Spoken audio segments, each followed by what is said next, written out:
महाराष्ट्र संध्या news channel, आवाज महाराष्ट्राचा।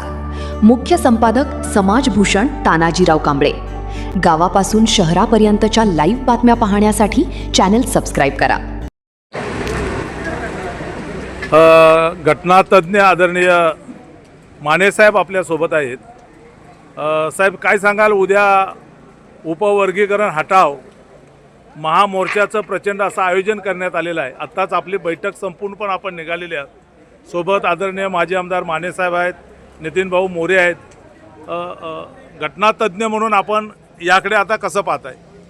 उद्याच्या मुंबईतील सरकारच्या उपवर्गीकरणाच्या धोरणाच्या विरोधातला जो उद्या महामोर्चा आहे, त्याच्या अंतिम नियोजनाची बैठक आज आंबेडकर भवनामध्ये सर्वांच्या उपस्थितीमध्ये अत्यंत खेळीमेळीच्या वातावरणामध्ये पार पडली। उद्याचं संपूर्ण नियोजन झालेलं आहे। सरकारनं जे काही उपवर्गीकरणाचा घाट घालून SCमध्ये उपवर्गीकरणाच्या नावाखाली जात भिंती उभं करणं, परस्परामध्ये द्वेष आणि तिरस्कार उभं करणं, आरक्षणाच्या नावाखाली संपूर्ण SCची एकजूट तोडून फोडून टाकणं आणि आगामी फुले शाहू आंबेडकरी विचाराच्या संघर्षाला कमजोर करणं, याच्या विरोधात उद्याचा हा प्रस्तावित मोर्चा आहे।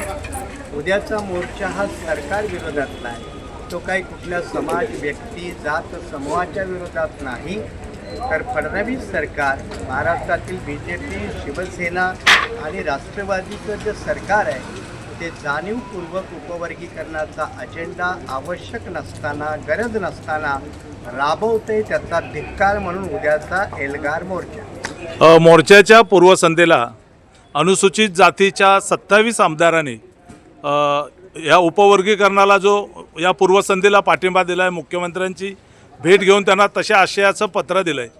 या घटनेकडे आपण कसं पाहता? एक महाराष्ट्रासाठी एक अत्यंत चांगली बाब आहे की पहिल्यांदाच महाराष्ट्रातल्या 29 राखीव मतदारसंघातील आमदारापैकी जवळपास 27 आमदारांनी सह्यांचं निवेदन मुख्यमंत्र्यांना सादर केलं आणि आपला उपवर्गीकरणाला विरोध जाहीर केलेला आहे। ती फार मोठी एक ऐतिहासिक घटना आहे। उद्या जेव्हा केव्हा विधानमंडळामध्ये या मुद्द्यावरती चर्चा होईल, त्यावेळेला हेही आमदार एक निर्णायक भूमिका पार पडतील अशी आपण अपेक्षा करायला हरकत नाही।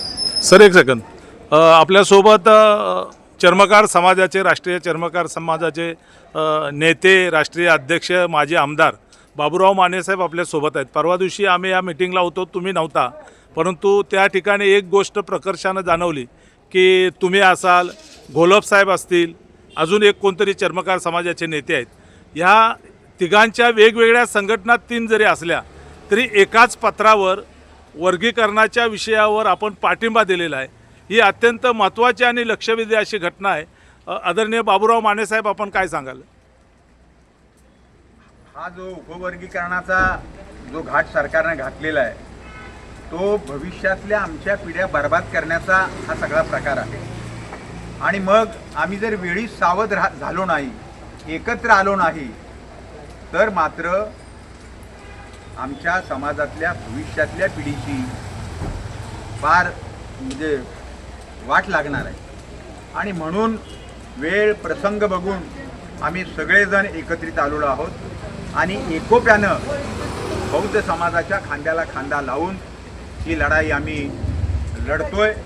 आणि या लढाईमध्ये आम्हाला खात्री आहे की भविष्यामध्ये आम्हाला यश मिळेल आणि उपवर्गीकरण रद्द होईल। या अनुषंगाने जरी सरकारने आता नाही केलं तरीही उपवर्गीकरण रद्द करण्याच्या संदर्भातली लढाई ही भविष्यात सुद्धा आमच्या सगळ्यांकडून सुरू राहील आणि आम्ही त्या दृष्टीने सातत्याने प्रयत्न करत आहोत। संयोजक असलेले नितीन भाऊ, काय शेवट काय सांगाल, कशा पद्धतीचं नियोजन झालं आहे? उपवर्गीकरण विरोधी संघर्ष समितीच्या वतीने एक मुंबईमध्ये जो माहोल उभा राहिला आणि बघता बघता सर्व समाजाचे लोक, सर्व मंडळी, नेते मंडळी या आता एक प्लॅटफॉर्मवरती सर्व येत आहेत आणि या उपवर्गीकरणाला जो विरोध करत आहे, तर मला वाटतंय त्याची सुरुवात, एक मोठ्या लढाईची सुरुवात आम्ही उद्या करायला जात आहोत। आणि ही लढाईची सुरुवात समाजाच्या ताकदीवरती आम्ही करतोय। तुम्ही सर्वांनी आवर्जून यावं अशीच मी तुम्हाला नम्र विनंती। माने साहेब, आपल्याला शेवटचा प्रश्न आहे आनंदराज आंबेडकर साहेब शाहू महाराज जयंतीच्या कार्यक्रमात म्हणालेत की 5 लाखाहून अधिक उद्याच्या मोर्चामध्ये लोक सहभागी असतील. तर माजी आमदार राम पंडागडे साहेब म्हणालेत की रिडल्सपेक्षाही उद्याचा मोर्चा मोठा असेल. काय सांगाल आपण? एका वाक्यात सांगेन, उद्या महाराष्ट्रासाठी महामोर्चा असेल. धन्यवाद. जय महाराष्ट्र संध्या न्यूज चॅनेल, आवाज महाराष्ट्राचा. मुख्य संपादक समाजभूषण तानाजीराव कांबळे. गावापासून शहरापर्यंतच्या लाईव्ह बातम्या पाहण्यासाठी चॅनेल सबस्क्राईब करा.